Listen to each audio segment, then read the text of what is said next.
اس کی رویت کی نفی ہے، اس پر تو کوئی پابندی نہیں کہ اگر وہ حسن کا جلوہ اٹھا دے۔ تو پھر کیا ہوا، جب جلوہ کرایا تو خر موسیٰ صاعقا، موسیٰ علیہ السلام بے ہوش ہو کر گر گئے۔ کیوں بے ہوش ہو کر؟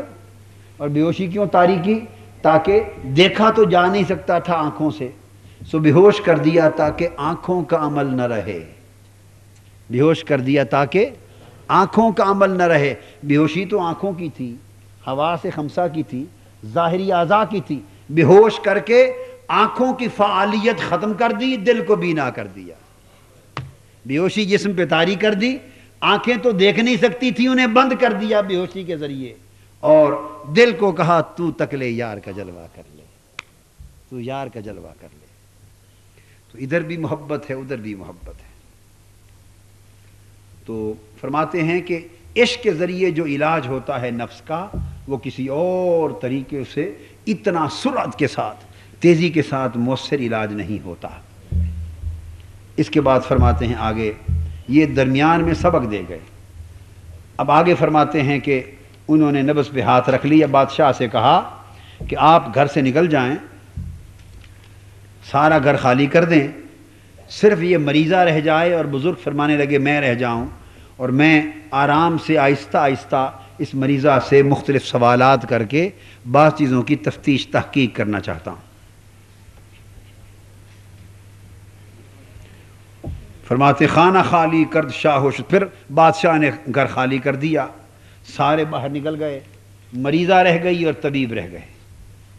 اب اس مرد حق نے جو طبیب کامل تھے، انہوں نے مریضہ کے کنیز کے نبض پہ ہاتھ رکھ لیا، ہاتھ رکھ لیا، اور نبض پہ ہاتھ رکھ کر مولانا روم فرماتے ہیں نرم نرمک گفت شہر تو کجاست، نرم نرمک گفت شہر تو کجاست، کہ علاج و رنج ہر شہر جداست۔ نبض پہ ہاتھ رکھ لیا اس معالج کامل مرد حق نے، اور مریضہ سے پوچھا بیٹی، آہستہ نرمی سے پیار سے پوچھا، بیٹی بتا تو کس شہر کی رہنے والی ہے؟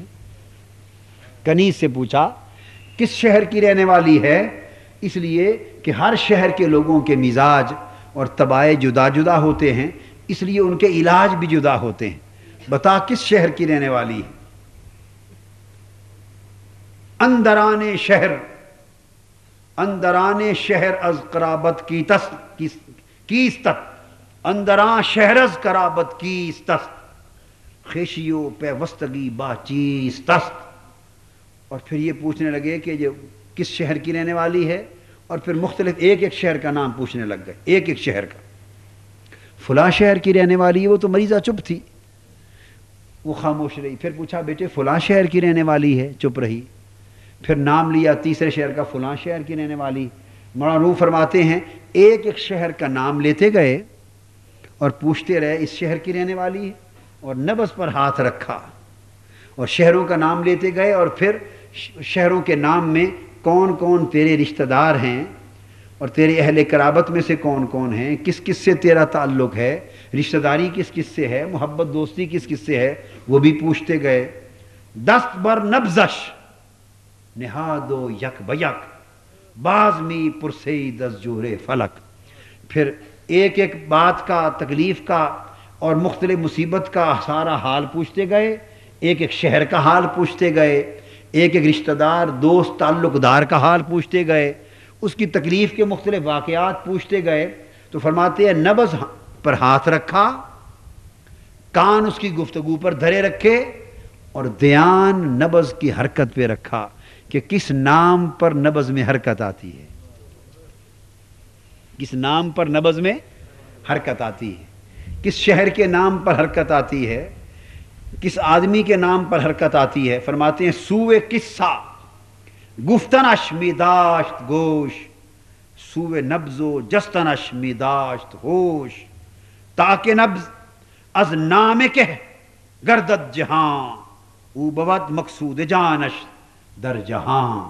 فرماتے ہیں دھیان اس قصے کی طرف اور ان کی گفتگو کی طرف کان رکھا، جو کچھ بیان ہو رہا تھا اور گفتگو ہو رہی تھی، کان ادھر دھرے رکھے، اور نبض پر اور نبض کے اندر جو حرکت اور ارتعاش ہو رہا تھا، جنبش، اس کی طرف اپنے ہوش کو رکھا. گوش یعنی کان گفتگو کی طرف رکھے، اور ہوش یعنی دھیان اس نبض کی حرکت پہ رکھا کہ کس شہر کے نام سے نبض میں ایک تڑپ پیدا ہو جاتی.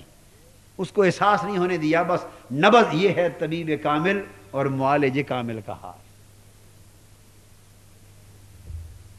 فرماتے ہیں تاکہ نبض از نام کہ گردد جہاں او بود مقصود جانش در جہاں.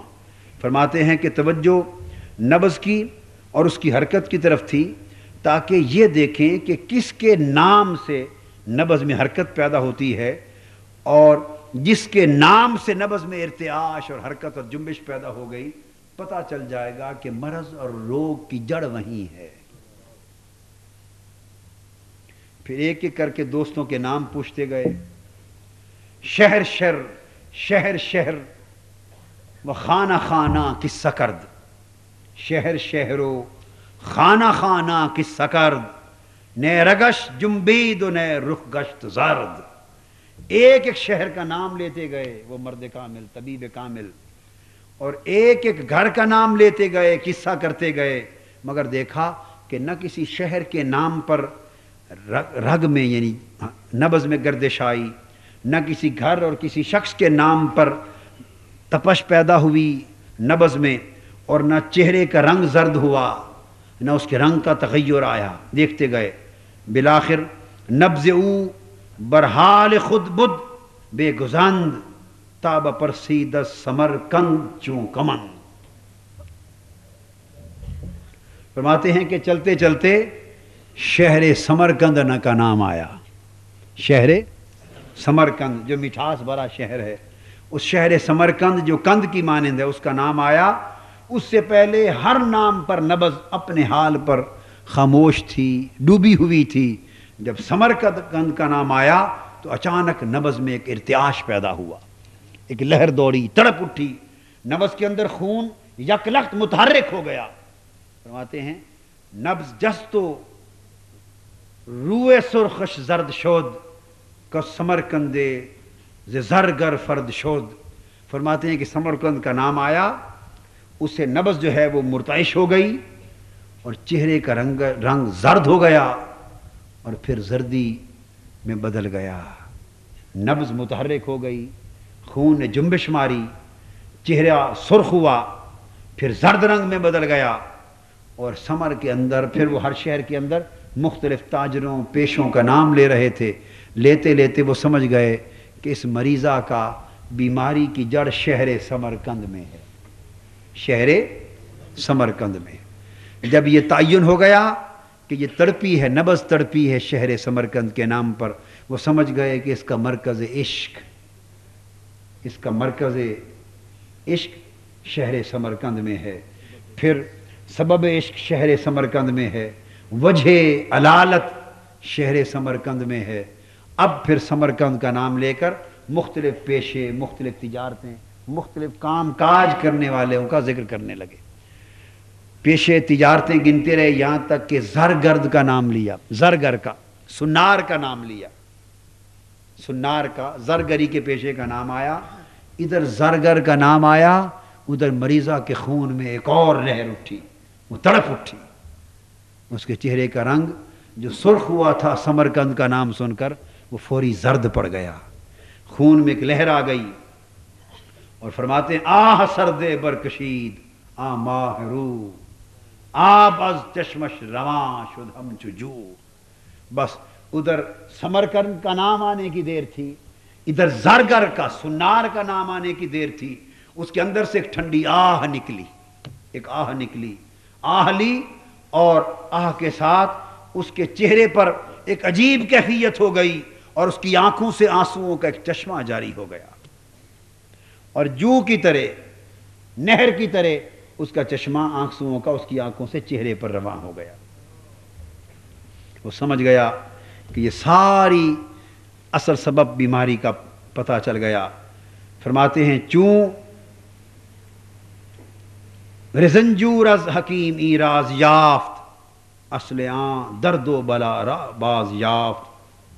فرماتے ہیں کہ حکیم اور طبیب کامل اس بات پر پہنچ گئے کہ بنیادی سبب اس کی بیماری کا کیا ہے اور اس کے درد و بلا کا سبب کیا ہے، وہ دریافت ہو گیا۔